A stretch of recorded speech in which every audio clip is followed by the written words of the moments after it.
Okay, welcome to our online session today, the Amazonification of dealerships and dealership technology, ways to escape margin compression. I think everyone talks about pivoting the dealership business model. What we want to do today is really more contributing towards, getting us started thinking about the how. How do we reinvent the dealership business model? And how can we, turn this around, not just from a short-term perspective, but from a long-term perspective. Dennis and I, we will be vulnerable today, right? So we will present you with ideas that you may have heard of before, but we may also present you with ideas that may be new to you. What's important for us today is that we don't really call that a webinar. This is not really a teaching moment here or us presenting.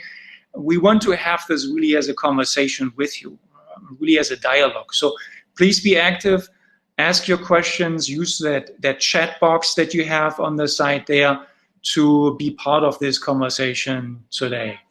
And if you have not worked with me in the past, my name is Stefan Drexel. I am a dealership technology nerd, a dealer tech nerd. And my mission is to help dealers primarily to explore dealership technology, really to understand what vendors are out there, how they are different, what questions to ask when I go through demos, what is working, what is not working, to really enable dealers to make smart choices about their dealership technology. And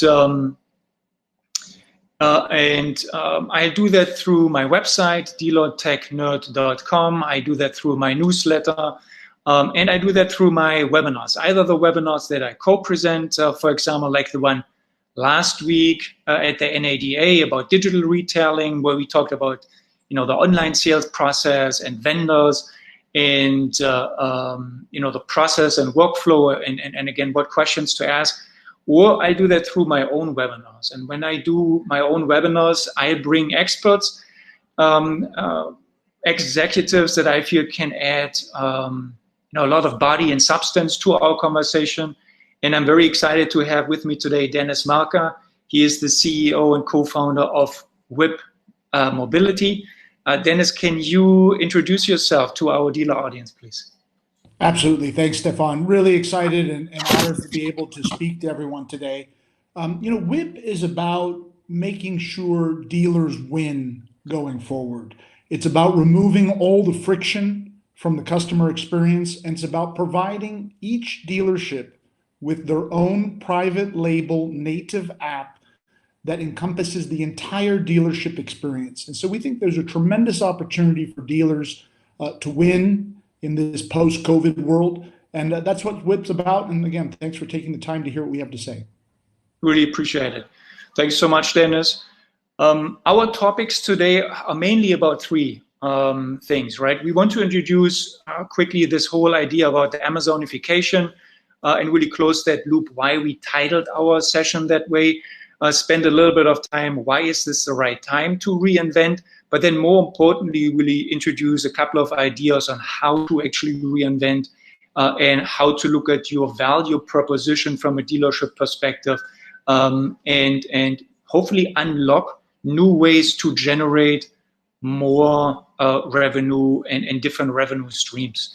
So let's touch base quickly on this whole idea about the Amazonification of your business model. Now, Amazon has been the core of many business cases around the world, parts of books. What sticks out from our perspective when we think about Amazon are these three things here.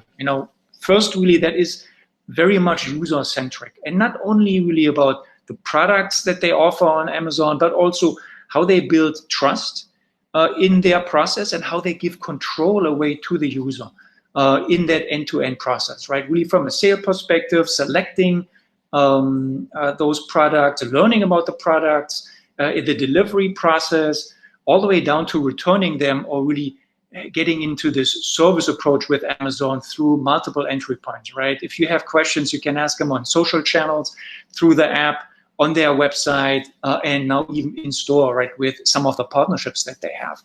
And then also, this is a very technology-enabled process. And what's interesting from our perspective specifically is this whole idea about educating users on their products and really having those recommendations. So there's a lot of AI, artificial intelligence, and machine learning that goes into that.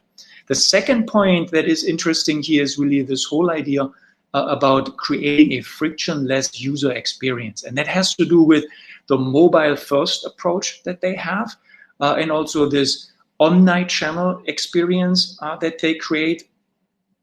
Again, from a mobile app to, Steve, give me 1 second. Steve, maybe use Chrome.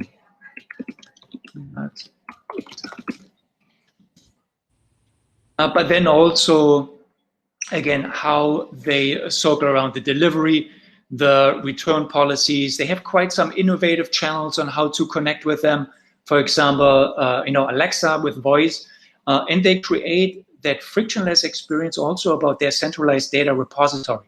So data repository really means that they collect data and that they really build their system on data, really make smart choices on that side and really process that with ML, with artificial intelligence. The third point that is really important here is that they are very creative on how to unlock revenue. And that actually reminds me a lot about the dealership business model, because the native revenue that they create from just selling products online is fairly low. Margin or contribution from selling products online is fairly low, and therefore they really very early started about where is the higher margin, right? So they provided and resell now their Amazon Web Services, their infrastructure, and really provide their cloud computing power. They sell the data that they have. They introduce Prime subscription. They make more money from white label, videos, music, Alexa, and even groceries. So they're very creative in unlocking those additional revenue streams. And that pretty much brings me really to this first point of, that I think dealers are at this point where they understand we have to reinvent our business model. In a webinar that I gave last week, it was roughly 62% of dealer attendees. They are saying that reinventing the business model for the long-term success is the biggest concern right now. And that was surprising considering the situation we're all in there. So it is top of our minds. Maybe that's a good position for us to take a quick poll and take the pulse from you and see where you are actually in that process and what stage you are reinventing your business model, right? Is that really where you don't see the need to reinvent? Did you start thinking about creating some ideas with your dealership executives? Maybe you already created business cases, you tested a couple of things and you mapped out your plan. So let us know where you are in that process of reinventing your dealership business model. So fairly early, already in the middle, or you already executed the plan, and maybe now it's really more about monitoring progress, mentoring, managing change, and these kind of things.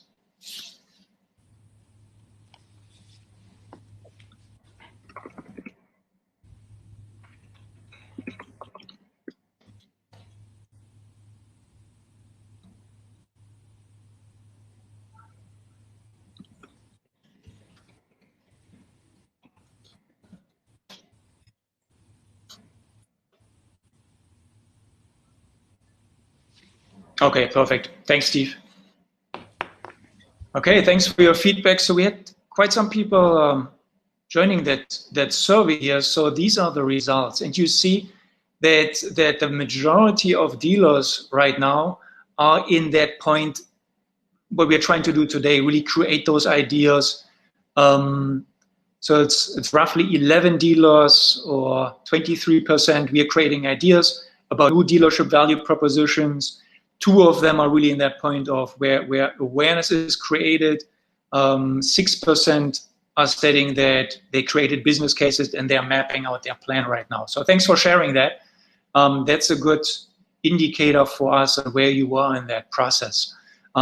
What's interesting for us is also to understand it's not just dealers that are in that position, it's pretty much OEMs as well. And that is good and tricky at the same time. Hyundai has a chief innovation officer, and he said that recently, that not only Hyundai, but all global auto manufacturers have realized that generating revenue solely from selling vehicles is not a sustainable, viable option. It's better to disrupt than being disrupted. Now, guess what? As a dealer, this is your core business, selling vehicles. So if OEMs already admit there's no money to make, right, then for you as a dealer, this is even tougher to, again, look at or put pretty much everything back on the table and review where to unlock new revenue streams. Dennis, is it okay if you jump into the next slide and kind of talking a little bit about the starting point for everyone? Yeah, absolutely. I think when we look at this millennial generation coming up, and I think some of the points from these folks at every income level, there's an incredible sense that I need to be served immediately. If I'm not able to access what I need now, then it doesn't work. That model's broken. And so you see this, rise of this on-demand economy across everything, not just Amazon, it's the Ubers, it's the DoorDash, it's the Netflix.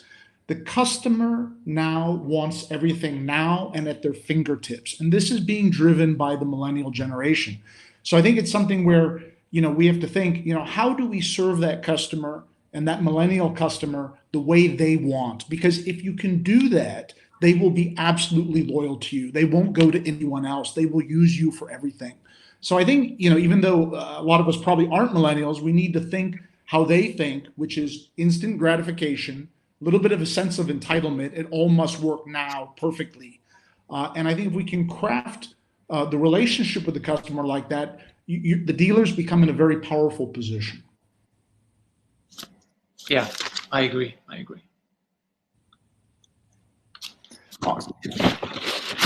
guess this, when I look at this slide, historically dealerships for 100 years, the model has been have a franchise, which is very strongly protected by law, which is ultimately the dealership's very strong advantage in a digital marketplace, and have a beautiful store and sell those vehicles and take care of them afterwards. And I think that paradigm has to shift now, particularly post-COVID. Is a store really necessary? Is that what we're basing the business around, that we have a beautiful store? I think it's really now about the experience, about capturing that customer and serving every aspect of their needs. And so to think of the franchise a little bit differently, think of it like a digital franchise. Are you serving them in absolutely every aspect they want? And I think to think it and put it in a context that, why are they going to the aftermarket? Why should that customer be going to brand X aftermarket? Why don't they stay with the dealer?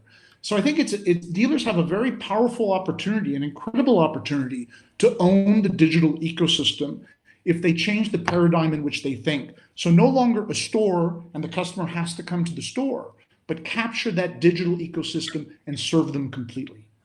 Yeah, I agree. So this whole idea about new mobility and customer experience economy is really not only circling about the vehicle, it's really more shifting to the consumer and the consumer perspective.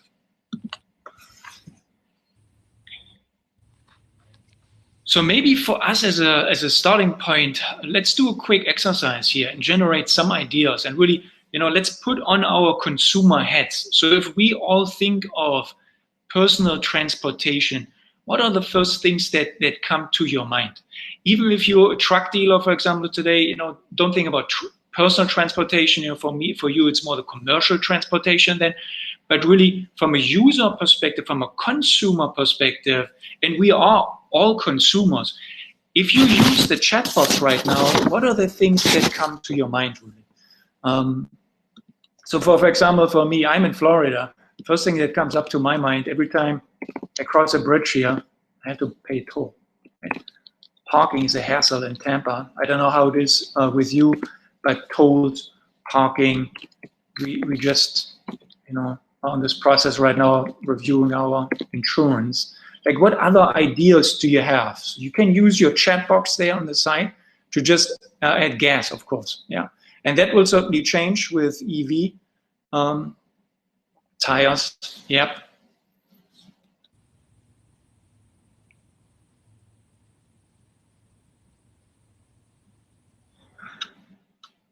Maintenance.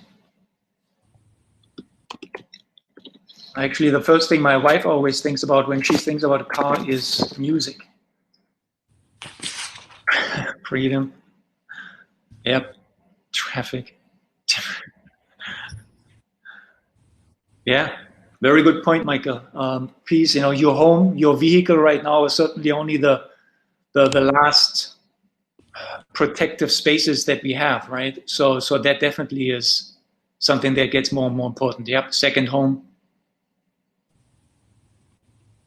So if you are a dealer, and we took that pulse earlier, right? If you don't know where to get started on reinventing your dealership business model, this is a good starting point to take your executives, take your management team that you have an executive or management retreat and start about thinking these things. What comes to your mind from a consumer perspective about personal transportation, about vehicles?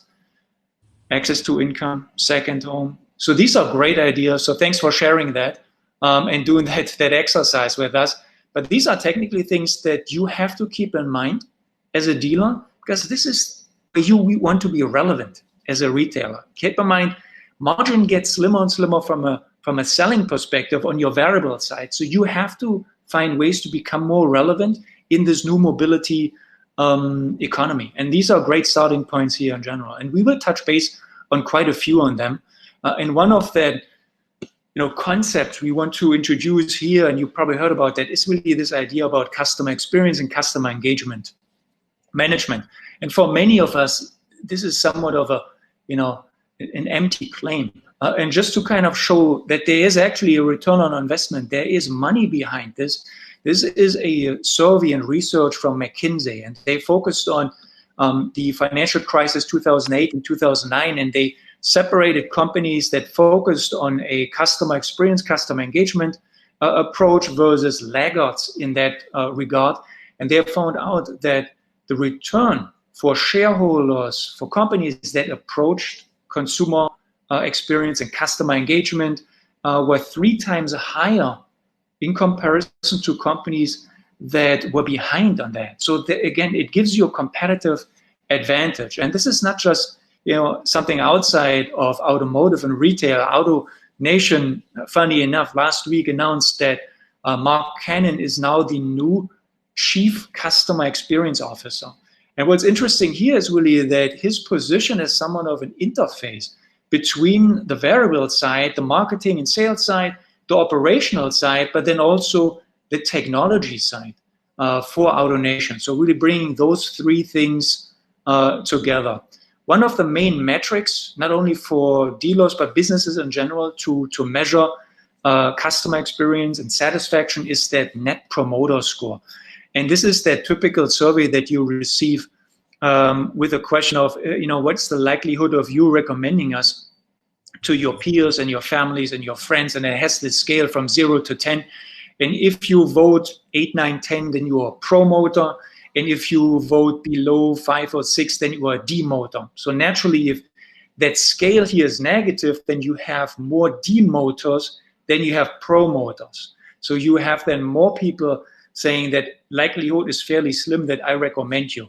And we got some interesting research and numbers here for you from Customer Guru. This is 2020 here. And we have some auto retailers there on top, primarily the public ones here, Penske, AutoNation, Asbury, Sonic, but then also CarMax is here.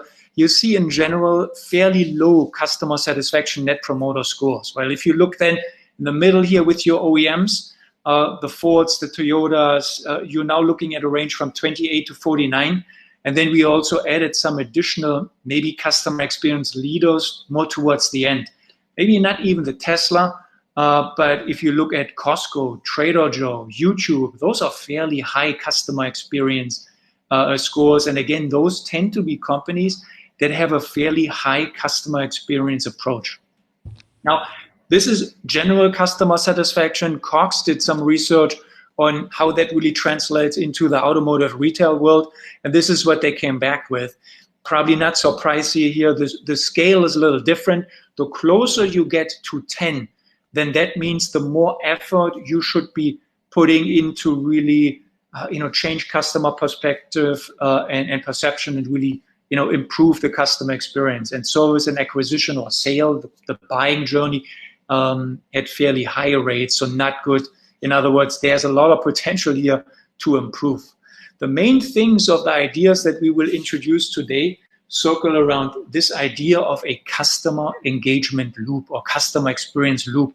And what I really encourage you as dealers is to leave that old 50-year-old sales funnel behind you and transition really from a linear perspective to a more holistic view on that customer journey. And there are two main things that I think are interesting here. The first one is that from a customer perspective, really, that consumers constantly value or reevaluate their buying decisions, right? So once they buy a product, it doesn't mean that they are done with experiencing your company and your products, right? If someone buys a car and the first service experience is a disaster, they're not coming back for a second service. They're not coming back for buying the second car from you, right?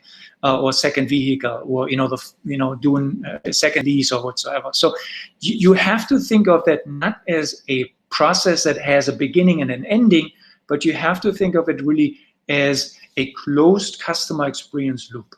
And that second thing that is important here really is, for you as a dealer, it's important to understand where your consumers, your customers are in that journey.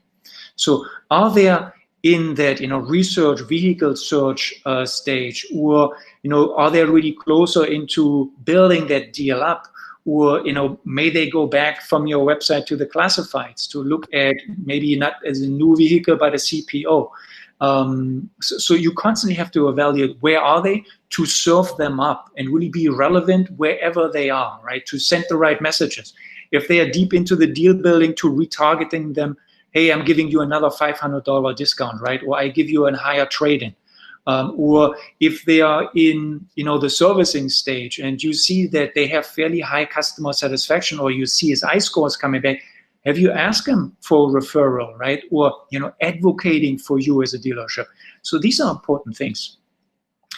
And that pretty much brings us really to the first idea that we want to introduce here today as a main road or main building block. Is that whole idea about creating a mobile first dealership strategy. I was listening in on an NCM webinar yesterday, and Brian Benstock, he's the VP of Paragon Honda in New York, and probably well known among yourselves. He basically said yesterday, put the dealership on a cell phone. And just to give you some context, he primarily said that with regards to serving Manhattan, because there was a Honda dealership that basically had to get out of Manhattan due to some cost-related things.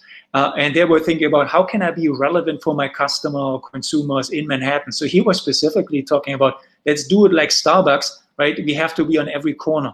But obviously, from a retail perspective, from a cost perspective, you can't do that. So how do you approach that? By becoming more relevant and getting to, the device that is most intimate, most personal for all of us, and that is your mobile phone. So he specifically said you have to find a way to get on that cell phone. And that's not just something that's important from a vehicle ownership perspective, but also from a mobility perspective.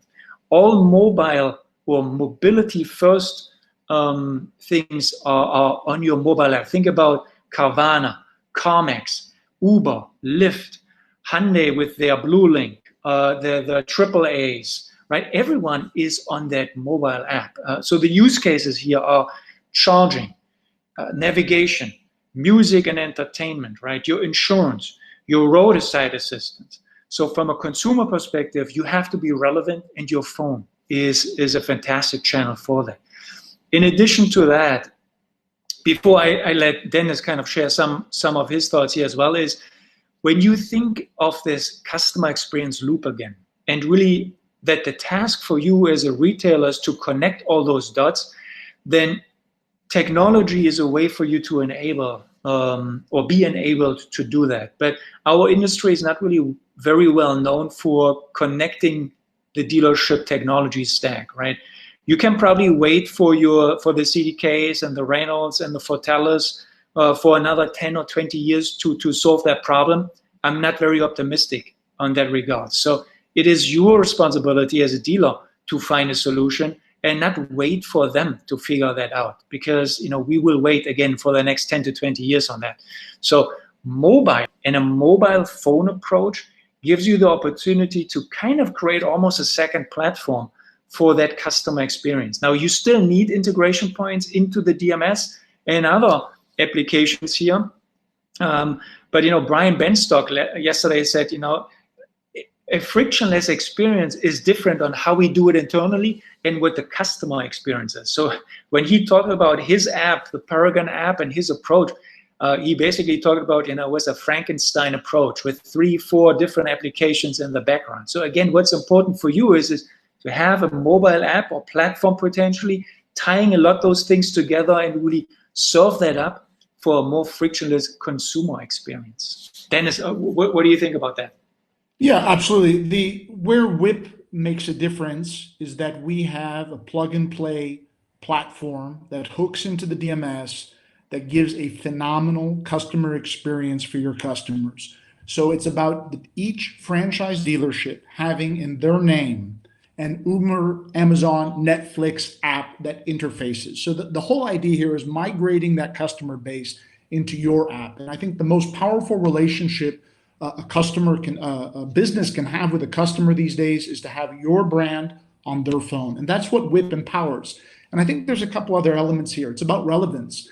All of us on this call are using apps every single day, and we love them because of the convenience and the service, the feedback. And yet somehow for the automotive industry that we expect the customer to come to the store, or we think a website's good enough. So I would really challenge everyone on the call to say, if you enjoy that Uber, you enjoy that Grubhub or Netflix, why shouldn't your franchise dealer, which on average is doing $70 million of revenue a year, have that same experience? So WIP has really destroyed the technology cost. I mean, if you would look in the past, to have a world-class app, you'd have to have a team of 20 developers, front and back end, iOS, spend millions of dollars, bear project risk.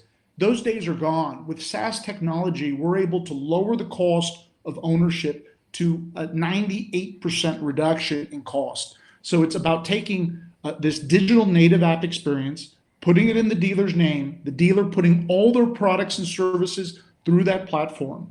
And the outcome of that is data. You're getting phenomenal data on your customers. You understand immediately what they want. You immediately see what works. You see trend lines. With data, you can make good decisions. So I think, when you look at how dealers are accumulating data now, I'd say it's a far cry from aggregating data in an Apple or an Android format. There you're getting clean data, high quality data, actionable data. So I think once you start seeing that the business is about data, how do you want to accumulate that? The best way to accumulate that is through a native app platform. The other one is the feedback loop. Every action you take with the customer, whether it's a test drive, mobile service, immediate feedback. So if there's a problem, you know it right away. Your feedback loop becomes very short to solve problems. So we think, in this whole ecosystem out there, that dealers need this type of platform for engagement. And ultimately, it's about lowering the cost of engagement. Why force the customer to go to a store when maybe that's not necessary? Why force the customer to deal with 5 or 6 people at a dealership when all that interaction can be done through a mobile app? So it's about saving costs, unlocking operational efficiencies, getting good, clean, actionable data to make good business decisions. Yeah, absolutely. And again, really becoming relevant. I have to share something from a couple of weeks ago when I brought down the trash in the morning and I passed my neighbor sitting at the car. And they wanted to run for another grocery run in the morning and the car didn't start. So I was offering my help and tell them, do you want to have a jump start here? And they actually declined, saying that they already had reached out to their insurance company using an insurance app for road assistant to send someone over for a jump start. So you really have to think about that. If your insurance company is the first in mind helping you with road assistance or giving you a jump start on a vehicle, then we have to say from our perspective, from a retail perspective, we've done something wrong here. If something like a boring insurance company is really first on mind, just because of convenience, just because they have an app on their phone where you can control, that experience. So again, that's something I feel in general we abandoned that space way too early. Another thing in that same context that I think is an opportunity for dealers is this whole idea about the retail experience. And we talk a lot about the digital retail experience right now. And I introduced this concept last week at this NADA webinar about how digital retail really works and how you need to look at this holistically and really understand what is your showroom experience right now and how a lot of dealers try to replicate that in an online environment. But the truth also is that your in-store retail experience is already very complex because the number of people that are involved, the handovers that you have between your BDC, your sales associate, your managers, your GSM, and more, and then also the systems that you use. My wife and I, we bought a Nissan Rogue last year, and when we were the sales manager, they had 6 screens open. The DMS, the CRM, there was VR Auto for the trade-in, they had the credit app up, they had the website up, and there was something else. I mean, this is not an easy process and certainly not frictionless. So when you go into digital retailing, and I was surprised to hear yesterday from that NCM webinar that is around 75% of dealers saying they already have a digital retailing app, then the 2 things I want you to really, make you do differently here is that, first of all, don't forget to connect those 2 things, the online experience and the in-store experience. Right now, there may be, limitations on how to do the handover from an online environment back into the store with COVID. But again, you have to think about the holistic customer experience. And wherever they are right now, nobody can deliver a level 5 digital retailing. Nobody can create a digital deal jacket online. Wherever that is, for the test drive, the trade-in, or whatever that is, someone has to do that in-store, come back to the store. And then it's important for you to think about how you pick up that deal. And the worst case scenario for you is to have a tool online, but then rekey the entire deal in your desking screen in store. So you have to make sure, are there iPad solutions? Is there a self-service key? So how do you make this experience really frictionless? The second thing here is, in the same context with what Dennis just says, this mobile-first approach. Carvana has 40% of their transactions on a mobile app. So if you have, or if you don't have a digital retailing experience yet, make sure that you think about the online or mobile app experience as well, and how you can make sure that you make it conversational, that you have elements and really push your customers in that pipeline and bring them back to the online store and organize potentially a test drive. Because a test drive from a retail perspective is one of the big opportunities that we have. Here as a McKinsey survey, 62% on the left side here of consumers say, I would not purchase a car without test driving.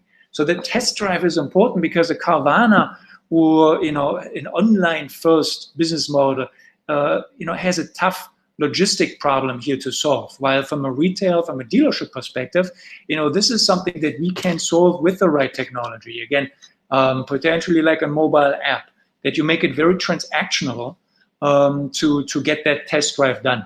Now, Dennis, considering the time that we have, and we have so many more ideas, is it okay if I hand it over to you quickly to kind of transition more from the variable side to the service side? Sure. Did you want to go on this slide here? Okay. Yeah. Yeah, absolutely. One of the beauties of the app is in terms of what you can offer. So we have 13 different modules. Valet service is one of them. So it's really designed as plug and play to meet all elements of the dealership. Let me just, Stefan, how do I move to the next one? Okay, you want to go to the next slide?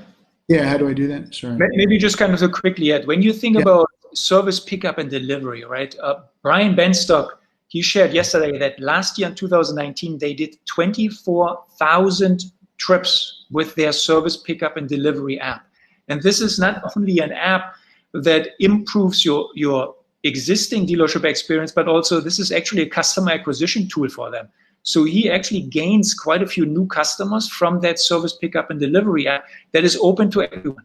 The second thing that's important here, when you look on the left side there, he compared, especially for the customer pay repair orders, what is the difference for someone who is sitting inside or in your store waiting for the car, and what is the customer pay repair order from someone who's using that app. And there is a dramatic difference where he can really says that the higher marginal revenue coming from those customers and consumers using the app is so much higher than from the ones that are in store. So this is a revenue generating approach for you that will pay for itself when you introduce a service app. Yeah, on mobile service, it's this is one of the again 13 modules we have. You know, one thing that I'd like to stress how easy it is to get a van outfitted for mobile service. People think it's a big cost. The reality is it's all off the rack equipment. We've actually spent about 3 years working with BMW on perfecting a design and other retailers. You can outfit a van for less than $15,000. You can choose a new van if you want. You can choose a used van if you prefer to get started. But you can have a fully electric tire changing system, air compressor, oil suction, lifting equipment for as between $12,500 to $15,000, depending on your final outfit cost. So when you look at what mobile service costs compared to a fixed service bay, if you take a fixed service bay, take your store, the cost of that, let's say you divide the cost of that fixed store half to after sales, half to new sales, I would guess that each service bay costs you between $200,000 up to $500,000 per service bay. A mobile service bay, if you would start, let's say with a used van, $15,000 and $15,000 of outfit, you're talking $30,000 to have a mobile service bay, which can do 80% of what you're doing in a fixed bay. And the customer satisfaction is off the charts when you deliver mobile service. So there's a lot of research out there that Cox has done that talks how mobile service is important. It's really simple to do and customers love it, and it's actually very low cost. And here's a very unique situation where franchise dealers can be the disruptors. You don't need someone to disrupt your store. You can offer that mobile service and go after that market, which dealerships are now ignoring, which is being done by Spiffy and Your Mechanic and Wrench and all these guys that are bragging about on demand. Dealerships have the advantage to go on demand and be mobile. You already have the embedded fixed costs. You already have the management infrastructure. You have the know-how. You have the technicians. Just adding a little bit of CapEx and you destroy the business model of all these venture cap, Your Mechanics and Wrench and other guys. So we think it's simple to do and drives incredible customer satisfaction. Maybe we push the pause button here just for a quick second to see if there are any questions. I think Peter just asked, why would you perform mobile service when you can utilize pickup and delivery at 100% revenue? So I think, Peter, that is a really, really good question. I think there are two things from my perspective that go in there. I think one has to do with really more capacity, right? For you as a dealer, obviously you want to make sure you load the shop a lot. So I think a service van gives you somewhat of an outlet because, again, you want to get as much as possible in terms of service. Brian Benstock was saying that they actually changed their service hours to 24 hours now. So they are working every single day, every single hour. So again, it's a capacity for you to grow that business. Either you focus really on moving up the revenue per or the revenue per repair order, or you just increase volume overall. So I think service van gives you an outlet. And the second aspect is really touching base with what Dennis just said, just from a consumer perspective. The mobile service is so much more convenient as the Cox service they indicated. I mean, they were pretty much saying that 80% of consumers, they find it appealing to have someone come to your home and do, whatever service is possible there and do it there. So I think from a consumer perspective and even from a shop load perspective, very interesting. I would just add one point to that, Stefan. I would say let the customer choose, right? Yeah. So when the data that we're seeing, and this is really, it's blown me away. Post-COVID, the stores have opened up on a flat platform, i.e. the customer goes into the app. The data that we're seeing coming out now is 33% of customers want mobile service. So they have the option to go to the store. They have the option for valet. 1/3 of them are choosing mobile service, and the dealers that we're working with charge more for that. It's actually more profitable for them because they charge extra. So I would argue on that question, just give the customer the choice. If you give them the choice, once they start using mobile service, what are they going to say about your dealership? They're going to say, wow, those guys are incredible. They came, and every feedback, every review on mobile service, the customer says, I love it. I love these guys. I'm going to recommend them. So I would just sort of say, look, it's an option, and let the customer choose, and you'll be surprised with the response. And maybe just to kind of add there, I mean, Peter, you probably have to look also from a regional perspective, your customer mix, what brands you have, there may be differences here. But in general, we are in times where, be brave enough to test things out. And I like that feedback a lot from Dennis, really giving consumers the option there. Dennis, you want to talk a little bit about what you kind of have to think about mobile service consult, the process there, how that could work? Yeah, absolutely. The first part is the van acquisition part, right? Just got to choose whether you want to start with the test with new or used van. You can use a low profile van, i.e. the work is done partly standing outside, i.e. a low profile, or it can be done in a high profile van where everything is done inside. So that outfit process, it takes about 45 days to order the equipment and have it delivered on site. Outfitting the van can be done in 1 day by an experienced outfitter, 2 days, worst case, and your van's on the road. I would say that doing mobile service without software is a headache. It's really hard, because it frustrates the customer, frustrates the technician. I think when you have a platform via a mobile app, like one of our modules where everything is in app, the customer tracks the van coming to them like Uber, the appointment is booked through the app. It makes it so simple. So it takes all the friction. And what it means is that those high value customers, the ones that are willing to pay more, they're going to become closer to you. You've moved closer to their wallet. So everything is integrated into the DMS. There's no duplication. Instant feedback from the customer, which 99% of the time is incredibly positive, and all digital and process and order flow and sign off and etc. So I think it's really a phenomenal marketing tool for dealerships to have your brand on the road in neighborhoods. Don't underestimate that as well. And customers respond very favorably. So I'd say it's easy to do. Technicians like it. They also like to get out, be in front of the customer. And it also reduces the number of human interactions that you require to get service done. So say you're offering mobile service, customer books on the phone, the technician goes out. You've had one human interact with that customer. Compare that to a fixed store location or a valet location where you've got to send someone to get the car. Then or if the customer drives to the store, there's the receptionist, there's the check-in, there's the payment process, the CSA. There's all these people. So if you think about it from the point of view, I want to lower human interaction and result in better outcomes and higher satisfaction and more loyalty, mobile wins. Now, I'm not saying it's for everyone. Obviously, you want to make sure you're doing it at a price point to customer base where it makes sense. But again, giving the customer option to do it, I think, is a powerful tool for dealers to go on demand. Yeah, and I agree. I mean, especially now with COVID. I did a webinar last week where we also talked about the future of dealership technology, and we kind of looked at what COVID will potentially do with regards to attitudinal changes from a consumer perspective, but then also in a store, what may change. And one of the things that came out of there is that the feedback in general was that probably a lot of us or a lot of dealers will not rehire all of the staff members that they had before. So in terms of efficiency, agility, dealers are really have to look more at the application and make use of the technology that they have from an efficiency perspective. And I think that's a really good point there. Dennis, share with us some ideas about this whole idea about subscription, right? When dealers think about subscription here in the US, most of them, they think of alternative ownerships, right? And that's not really going well as an alternative to lease or retail. But you guys have a different angle on subscription, really. Can you share some feedback there? Would love to. Yeah, the idea here is leverage your fixed operations into a subscription format. So turn your dealership into Netflix. So the technology that we have, one of our modules, is that you can cater, you can create subscription plans. So let's say it's a tire maintenance program.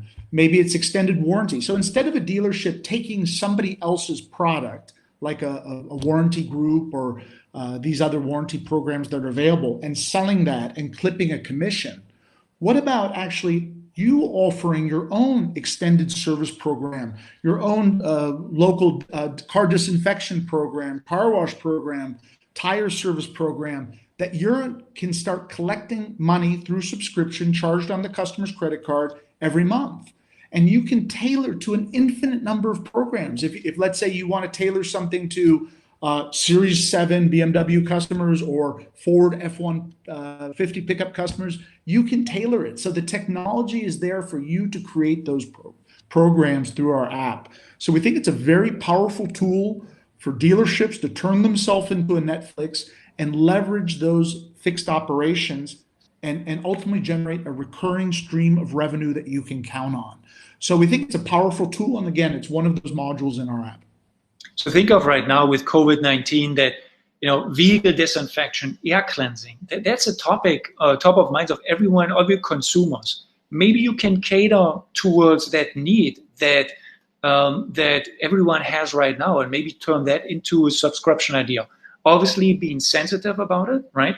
But again, these are opportunities as well to be more relevant and really serve up a higher purpose for you as a dealership. So Stefan, I would just add one idea, right? So let's say you're a dealership. You know that every month you've got 200 cars coming off warranty, OEM warranty. What's the biggest problem? The biggest problem is customer defection post warranty. What about starting to target those customers, saying, Jim, I see your car in the app, the notifications coming up.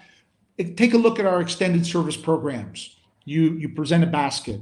You can track, does the customer look? What do they look at? What are they interested in? Then all of a sudden, some buy. Let's say some don't buy. Maybe it's an issue of price. You come back to them a week before the OEM warranty expires and you say, for you, I'm giving you a 3-month free trial period. So it just empowers the dealership so well in a non-invasive manner. It's done on the customer's phone. The customer can browse and you're getting all that data. So it's about, keeping that customer post-warranty tied to your service bay. Yeah, Ron is saying, don't you lose the upselling opportunities. So that's kind of the beauty, really having that app and really having that data. And again, coming back to that customer experience loop. If you know that your customer is already looking at, the auto traders, the cars, if he's visiting your website, then you're getting buying signals. And obviously there's no need then to serve up that, hey, please extend your warranty with us and we have special offers for you. So it's all about understanding where the customer is at in that customer experience loop to be relevant with the right message. And this is just an alternative. Now with COVID, we may see consumers extend their leases, right? We're going stronger into, the CPO market and used cars and just driving those cars longer than they used to. So and then in that regards, that warranty approach, that subscription is really a good outlet for them to keep them as long as possible attached to you as a dealership and not lose them to anyone else. So see it also as a retention approach there as well. Quickly here, we talked about that many times before, accessories, tires, and alignment, right? Tires was certainly one of the things from earlier. The two things to kind of leave you here is digital retailing and mobile is an additional opportunity for you with accessories, especially in an online environment. It's so much easier to present it in context with F&I and really build the deal up. It's all about payment transparency there, giving the control over to your users. So accessories should be a big part of that. $4 billion market with less than 10% of dealer penetration, gigantic opportunity. Same with tires. There are on average 200 million tires in the US that need replacement. And dealer market share is 7 to 8% combined franchise dealership market. When you look at Walmart itself, and they started their tire program when 3-4 years ago, they have 9% already. So tires is not done by just putting some tires in your service lane, especially if the service experience now is done through pickup and delivery or mobile service experience. You need to find a different access to your customers to really make sure we are competitive in tires, because there's also, margin for you, opportunity, and I think a mobile app, again, to target or retarget those customers is a good opportunity. Not keep sending out those emails that nobody reads, but really have notifications either served up in the app or a text message. So there could be some better opportunity to here. Dennis, can you talk a little bit about the referral programs, the loyalty approach that you have? Absolutely. One of the modules we have, it's about building loyalty around your dealership in the way you want to, in terms of points accumulation. Obviously, we incorporate the OEM's program as well, but also a tailored program that you can create. So I think it's about the most valuable customer is a referred customer. So about getting those customers you have, getting them in-app, getting them using the loyalty program, and then getting them to refer you in-app to their friends and neighbors and rewarding them for that. So I think this is a critical part. If you look at how Tesla's done it, they've done a beautiful job. It's really about taking that and empowering the local dealership. And to some degree, gamification, right? Making it fun, making it engaging, which is what we do. So I think it's a powerful tool that dealerships can leverage to not only keep the existing customers, but bring strong referral and leads in. And again, it's about tracking, realize who's referring, how successful they are, how you can reward them, how to change your program. Again, if you don't have it in-app, it's hard to track this. It's hard to make it effective. In-app makes it a hell of a lot easier. This is really exciting. I think, obviously stage one of what we have now in our product is a digital logbook, right? So the customer can see everything there, all the service, they can pull up the PDFs, everything in one simple location. I think that's, the idea today that people are still writing things down, or they have printouts, or it's difficult for them. The customer wants it in one location, easy to access. And where this is leading, and what we're really excited to announce that will be coming out in first quarter next year, is a blockchain certificate. So OEMs have been talking about blockchain for a long, long time, but it hasn't materialized, hasn't happened.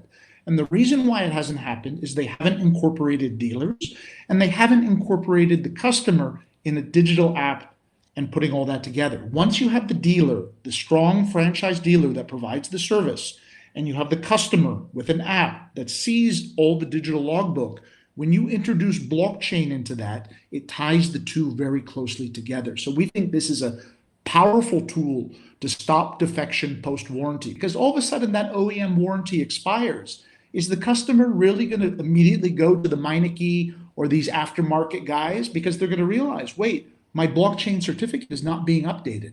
So WIP is working on a very powerful tool, blockchain maintenance certificate, that ties the dealer and the customer closely together. So we think that is powerful in many ways, not just to stop the defection, but to also give dealers a funnel, a pool of CPO, certified pre-owned vehicles that they control, and they don't have to rely on the used car marketplace. So I think it's very powerful, and we're really excited. It's going to come out in first quarter, and I think it transforms the game in terms of how dealerships stay close to their customers with service. In terms of, obviously, the in-vehicle, there's a lot of telematics. So, the challenge we see in the industry is that telematics, it's not really tying the customer and the dealer very closely together. So we think once we take the telematics experience and tie it to the dealer's app, which we're in the process of doing, it becomes super powerful. So you have a dealer, the car, and the customer, and the OEM all connected together, but in the dealer's platform. So we think all this telematics, which is coming out of the vehicle, ultimately needs to go to the dealer, to the customer in an actionable format. Which is really, like, just using the BMW example here, and all of them have it. These APIs are available. So imagine that in the case of, let's say, BMW, you have your BMW dealer app of Tampa, let's say, and all of a sudden the service notification comes up in app. The customer immediately hits a booking. They choose valet, mobile service, or store. So it's about a complete digital experience. And again, not from the OEM's app, from your app, from the franchise dealer's app. So we think once the telematics is integrated into that dealer's app, it's a super powerful tool, and it's frictionless. You don't need anyone calling. You don't need anyone emailing. It just happens. So we think that's the future. And I think it's probably no more than 12 months out where telematics, vehicle, and the dealer app is connected. Yeah, yeah. So that's a very creative a way to be, again, more relevant. And again, you have to be relevant. You have to find ways to approach and target consumers. And the in-vehicle experience is certainly, an area that as a retailer, you don't want to give up that space to your OEMs, right? You need to fight for that, and you need to find a way to be relevant here. This opportunity here in terms of data monetization is probably one that is very abstract to dealers, right? We always talk about, from a dealership perspective, that your value propositions are shifting from really, moving metal to creating customer experience, and therefore you go away from really physical assets more to digital assets. And your data is the most important asset that you actually have. This is the example of how Carfax is monetizing on your data. So when you look at the right side here, then you will see that on average, dealers are paying roughly $2,000 per month per rooftop for the unlimited subscription plan for Carfax. And that is a 3 times higher monthly recurring fee in comparison to the next biggest competitor, which is AutoCheck by Experian. And then you have those, NMVTIS providers like VinAudit that charge even less than that. Now, the funny thing about that $2,000 is that not only does Carfax make money from dealers, they also charge the consumer. They charge insurance companies and plenty of others. But when you look at on the far left side what Carfax makes so special, what's their unique selling proposition, then certainly they have a consumer brand. Certainly they have a good engine to process all the data, the APIs, and process that big data. But they also have a very unique data set. And that unique data set, if you really look at what makes Carfax special, you will see that your service history coming from dealers is a differentiator for Carfax versus AutoCheck and the other guys. That information, that data is coming from you.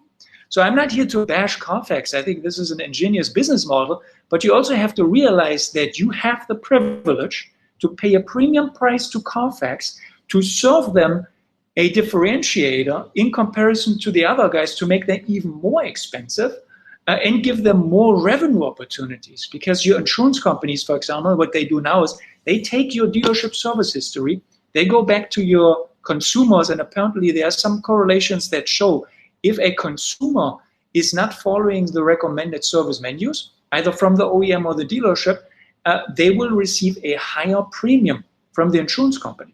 So what I want you to do differently is, not just for Carfax, but all the third parties and the technology vendors that you're working is, please first ask them, do they share and sell your data? And if they do, ask them how much they pay you for that. So if you know Carfax is selling your data to insurance companies, the first question you should be asking is how much Carfax is paying for your data. So change that mindset. So this is really important. When you think about growing as a business and looking at opportunities and really reinventing your dealership business model, think of data monetization. This is just an example. Again, I'm not bashing Carfax here. That may apply to many other things, right? So just to kind of looking at the time, we only have 1 minute, 2 minutes left here. This is another idea in Germany. They actually started now providing apps for paying gas at a gas station, right? Another opportunity potentially for dealers to be also more relevant, centralize that in a dealership app that also applies to tolls, parking, and other things. Just to kind of summarize, yeah, Dennis? Yeah, Stefan, just on one point, we actually have one dealer in India that they're affiliated with an insurance company, and they're going to be adding insurance options into the app. So we think that's another module that will emerge. So it's about the dealer becoming the channel for all these car-related things. The insurance, the gas can even be done, the tolls if you want, parking. Your app becomes the day-to-day use app for their driving and mobility experience. Yeah, perfect. There was a lot of content here today, and thanks for really joining us here and being active and asking questions. I think what we really want you to remember is that try to focus more on really that holistic customer experience. Try to find new ways, like a mobile app, to interact with your customers and make things more transactionable and be relevant really where it is needed. Try to think of, especially from a service perspective, how you can establish a superior customer experience. Don't forget, service is a $485 billion market where dealers only capture 20%. Service is certainly a big part of your future. And don't just compete against the dealership at the next corner. Try to create an experience that sets them apart, or can compete with the Amazon, with the Starbucks, with the Carvanas and CarMaxes and all these other guys. So I'll leave you, with that.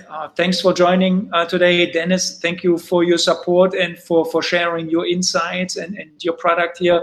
So if you have any questions, please don't hesitate reaching out to either me or Dennis. You have contact information here. And again, thanks for joining us today, and hopefully to see you soon. Thank you.